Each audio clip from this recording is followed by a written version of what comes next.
آج جگتیال کی فضا سوگوار ہے، ہر آنکھ اشکبار ہے اور ہر دل غمزدہ ہے، کیونکہ ہم سے بچھڑ گئے وہ جن کی زندگی صرف خدمت ملت کا دوسرا نام تھی۔ جگتیال کی عظیم شخصیت ریاض ماما صاحب کا انتقال، ایک عہد اختتام پذیر۔ تلنگانہ کے شہر جگتیال میں آج ایک بڑی شخصیت، ایک مشن، ایک تحریک کا اختتام ہو گیا ہے۔ شہر کے معزز، ہر دل عزیز، بے لوث سماجی و دینی خادم محترم محمد ریاض الدین ماما صاحب کا آج صبح فجر کے وقت انتقال ہو گیا۔ وہ گزشتہ چند دنوں سے علیل اور زیر علاج تھے۔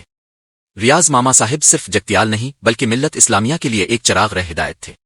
وہ 5 بار صدر ملت اسلامیہ جگتیال کے عہدے پر فائز رہے اور مختلف مذہبی، سماجی اور تعلیمی اداروں سے وابستہ ہو کر بے شمار خدمات انجام دیں۔ ان کی شخصیت میں سادگی، درویشی، اخلاص اور قربانی کا حسین امتزاج تھا۔ وہ عمر کے تقاضوں کے باوجود نوجوانوں کے شانہ بشانہ خدمت خلق کے ہر میدان میں پیش رہتے۔ ان کی مسکراہٹ میں شفقت، باتوں میں محبت اور دل میں امت کی تڑپ تھی۔ BRS دور حکومت میں وہ بلدیہ جگتیال کے کوآپریشن ممبر بھی رہے اور ایسوٹا نامی اساتذہ تنظیم کے صدر بھی۔ علماء کرام سے ان کا گہرا تعلق تھا۔ ان کے 2 صاحبزادے حافظ قرآن ہیں، جن میں سے ایک عالم و مفتی بھی ہے۔ ان کے انتقال کی خبر جنگل میں آگ کی طرح پھیل گئی۔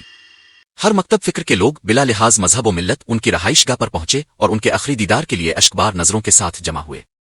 جگتیال کے رکن اسمبلی ڈاکٹر سنجے کمار، سابق رکن کونسل ٹی جیون ریڈی، رکن کونسل ایل رمنا سمیت مختلف سیاسی و سماجی جماعتوں کے قائدین نے ان کے مکان پہنچ کر اہل خانہ سے تعزیت کی اور گہرے رنج و غم کا اظہار کیا۔